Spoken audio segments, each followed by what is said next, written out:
Lombani ntandane, sekuphuma ilanga, izinyoni ziyacula, kodwa umoya wesizungu usagcwele.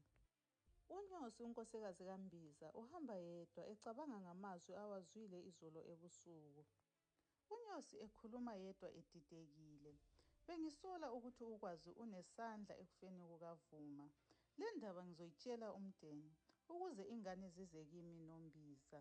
Ubungozi bukhona, kodwa yiyo kuphela indlela ezoqeda umsindo ngempahla zikamufi. Unyosi utshela uMbiza bayavumelana ukuthi bazise omkhulu womndeni. Omkhulu ubonisa ukukhathazeka, athi le mfihlo izogcinwa, mayingaphumi ngoba ingaba ingozi enkulu.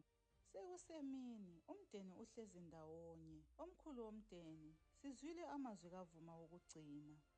Namhlanje thina abadala sithathile isinqumo. Izingane zizohlala noMbiza noNyosi. Bazokwazi ukuzikhulisa ngendlela efanele, futhi izingane zizoba nekhaya eliphephile. uMbiza ethobekile, ngiyabonga. Ngiyathembisa ukuthi izingane zizothola uthando lokunakekelwa okufanele.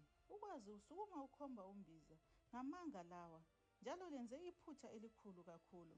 Lisezobona uphuma endlini ecasukile, amehlo egcwele intukuthelo. Omkhulu womndeni ngolaka, kwanele.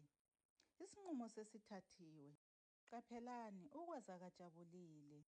Endlini kakwazi ebusuku, ukwazi noZanele bahleli bodwa. uZanele uphakamisa ibhodlela elimnyama elilomuthi. uZanele uthi nansi, uma into zisiba nzima sebenzisa lokhu. Ukwazi emamatheka ngobubi. Uma bengithathela konke, bazozisola. Leli libutho lami lokugcina. uZanele emncenga, mngane masimsuse uMbiza. Impahla zikaMbiza lezikaVuma zizoba sezandleni zakho. Ukwazi evuma ethule, yebo kuzoba njalo. Bashaye izandla bajabule. Endlini kaMbiza, uMbiza loNyosi bahleli bodwa. uMbiza athi, ngiyabonga sithandwa sami ngokwamukela izingane zikaVuma ngesandla esifudumalayo. uNyosi athi, ngiyabonga baba, ingane zilahlekelwe njalo azinalo icala. uNyosi uye ekhitshini, uthola ingane zikaVuma, uRozi noThemba, kanye nengane zakhe uLinda loSera noMbizo behleli besidla. uNyosi ngolaka ekhonkotha, Rozi, Themba, lithanda ukudla angithi? Lizofela ekudleni njengomama wena. Alihloniphi hanti? Athule esizwa kunomuntu ozayo ekhitshini.